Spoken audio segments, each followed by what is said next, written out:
Le réalisateur du film que vous allez voir dans quelques minutes, Michael Cimino, Un mirage américain, réalisateur, historien du cinéma, critique, voilà. Et je dois dire qu'au nom de toute l'équipe du Vincennes, on est extrêmement heureux de vous recevoir à nouveau ici, puisque vous étiez venu présenter We Blue It, ça fait 5 ans maintenant. Peut-être pas. 4 ans. 4 ans. Voilà. Et donc, peut-être juste un petit mot pour introduire ce film. Et évidemment, on en parlera à l'issue de la projection avec vous. C'est parti. Merci beaucoup, Laura. Moi, je suis content de revenir, évidemment. Je suis content de revenir dans des endroits que j'ai bien aimés. Et puis les endroits qu'on aime bien, c'est aussi des endroits dont on pense parfois qu'ils font un bon travail. Enfin, vous voyez, il y a exploitant et exploitant. On parlait avec Jean-Fabrice, voilà. Et là, c'est un exploitant. Il y en a d'autres qui sont que exploitants. Non, je vais vous dire 2 mots sur ce film. Enfin, pas sur ce film en fait, parce que l'idéal, ça serait presque que vous puissiez le découvrir, même si j'imagine que vous avez des attentes, où vous vous dites tiens, ça va être comme ça va parler de ça, etc. Donc je ne préfère pas du tout en parler et vous dire un peu d'où vient en fait ce film, comment il est né très rapidement. Et en fait, il remonte sans doute il y a une bonne dizaine d'années, je pense vers 2010-2011 par là, qui est un moment où moi j'ai travaillé sur une nouvelle formule en fait de la revue Les Cahiers du cinéma, qui venait de changer d'équipe et puis qui allait chercher d'autres personnes et qui un jour me demande ce que j'ai comme idée pour éventuellement. C'est souvent le cas comme ça, lorsqu'une nouvelle équipe arrive, elle a une sorte de désir de se renouveler ou d'aventure qui ne dure pas longtemps, mais pendant 2-3 semaines, il y a une fenêtre qui s'ouvre. Et je leur dis, moi, il y a quelque chose que j'aime énormément, ce sont les portraits, vous savez, dans une revue hebdomadaire américaine qui s'appelle The New Yorker, qui sont des profiles, plus précisément, qui font 25, 30, 35 pages, qui sont des sortes de très très longs textes à base à la fois d'analyse, d'essais, d'entretien avec des artistes, quels qu'ils soient. Ça peut être des écrivains, des musiciens, des cinéastes ou autres. Et donc je leur dis, voilà, ils me disent, oui, très bien, pourquoi pas, à qui tu penses? Et je leur donne 3 noms, dont celui de Michael Cimino. Mais là, une fois que j'ai dit ça, j'ai rien dit, parce qu'une fois que le nom de Michael Cimino est lancé, le plus dur, évidemment, commence, c'est de se dire, 1, est-ce ouais Michael Cimino? 2, est-ce qu'il acceptera la proposition, qui est très contraignante quand même? Ça veut dire passer des heures et des heures et des jours avec cette personne-là. Et donc là, je vais rentrer dans une sorte de tunnel qui va durer 10-11 mois à la recherche de Michael Cimino, tout simplement.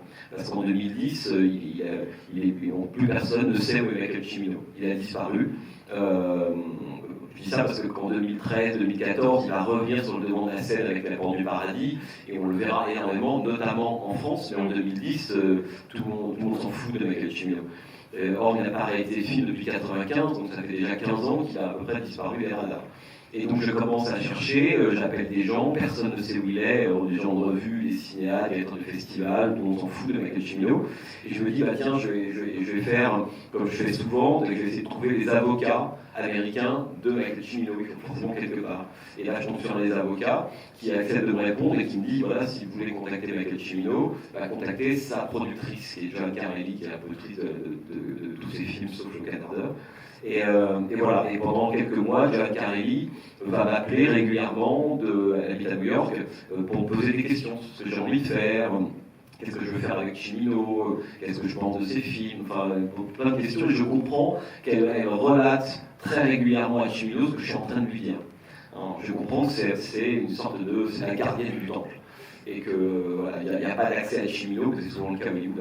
Si on n'a pas accès, si la gardienne ne vous ouvre pas les portes. Et puis je passe des mois comme ça à l'avoir au téléphone, et puis un jour, moi je suis à Los Angeles pour complètement autre chose, et elle m'appelle, elle me dit c'est bon, Michael veut bien vous rencontrer. Et donc c'est comme, et elle me dit maintenant les cartes sont entre vos mains, s'il accepte de le faire très bien, sinon ne le prenez pas mal, tant pis. Et donc je rencontre Michael Cimino, on a un dîner tous les deux, et je reparlerai peut-être après, parce que la première heure du dîner était hyper intéressante par rapport au sujet qu'on a abordé.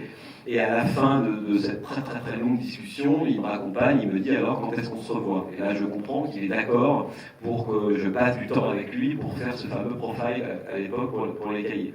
Et il précise tout de suite Et donc, l'origine du film, elle est là. Il me dit, on ne va pas s'asseoir dans une pizzeria de Beverly Hills pendant une semaine, et il faut que vous preniez la route avec moi. Et donc, je vais vous emmener sur des lieux de tournage, et dans un endroit précis du Colorado, pour aller à la rencontre de quelqu'un qui est un vieux cow-boy, un des derniers cow-boys qui existent, etc. Et je comprends que Cimino va le voir régulièrement. Et ben je lui dis d'accord, je veux bien, l'idée me plaît bien.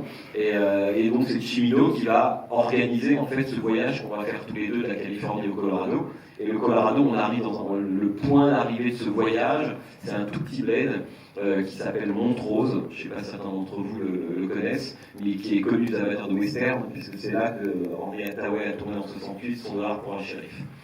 Avec John Wayne, et le cowboy que je vais rencontrer était la doublure de John Wayne sur le film.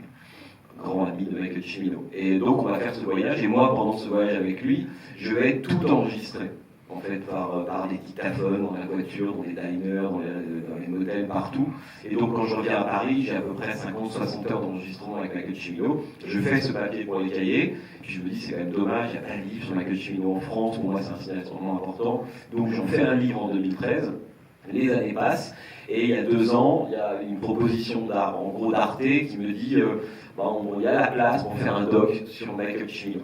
Et donc il me demande si ça m'intéresse. Alors bizarrement, je dois avouer que moi je mets un peu de temps à être séduit par le projet, parce que justement je le connais trop par cœur, et que j'ai trop travaillé sur lui, et je vois pas du tout qu'est-ce que je pourrais faire de plus que en fait mettre en gros en image le livre que j'ai déjà écrit, enfin faire un doc qui moi m'intéresse pas beaucoup, pour être tout à fait honnête. Et je vois pas du tout où il y a un film. Je vois où il y a un doc télé, mais je vois pas où il y a un film. Alors moi ce que je veux faire c'est un film. Même si je dis ok, je vais faire un doc télé. Et donc voilà, et donc je vais mettre un petit peu de temps quand même, et puis en fait tout se débloque le jour où je me demande, mais de façon très stupide dans la rue, en me disant mais au fait, tous les gens qui sont dans la séquence, vous avez tous vu Voyage Bout d'Enfer parmi vous. On l'a repassé 2 fois il y a et voilà, et donc tous les gens qui sont dans la séquence du mariage, la première partie de Voyage Bout d'Enfer et la dernière, c'est donc tourné il y a à peu près 40 ans. Qu'est-ce qu'ils sont devenus ces gens-là? Est-ce qu'ils sont encore vivants? Est-ce qu'il y en a qui se souviennent?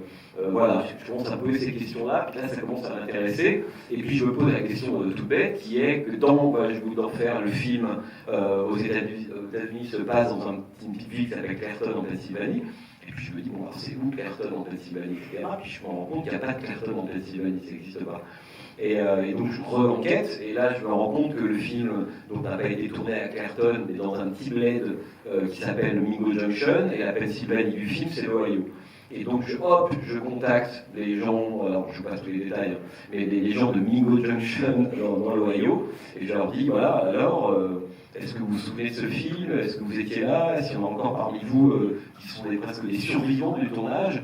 Et ils me disent oui, et puis je vous en dirai plus après. Et donc là, au moment où je raccroche avec un d'entre eux, vous allez voir, c'est celui qui a un t-shirt Top Gun, je me dis, là j'ai un film, je vois exactement ce que j'ai envie de faire maintenant. Et c'est de là que en fait, le projet du film s'est vraiment monté. Et ça a été tourné en janvier-février, enfin un peu avant, mais janvier-février 2020. Donc vraiment l'Amérique hivernale, on a vraiment eu très très froid, et on est rentré en fait à la fin du mois de février, et le confinement c'est une semaine après. Donc moi ça m'a permis d'avoir un confinement génial, c'est de monter pendant tout le confinement, du matin au soir, le film, et voilà. Alors j'ai un micro-regret, le confinement en fait m'a coûté quand même quelque chose, mais ça je vous le dirai après. Voilà. Écoutez, j'arrête là. Bonne projection, et on se retrouve dans 2h11. Merci beaucoup en tout cas. Merci beaucoup, Merci Laura. Et puis très bonne projection.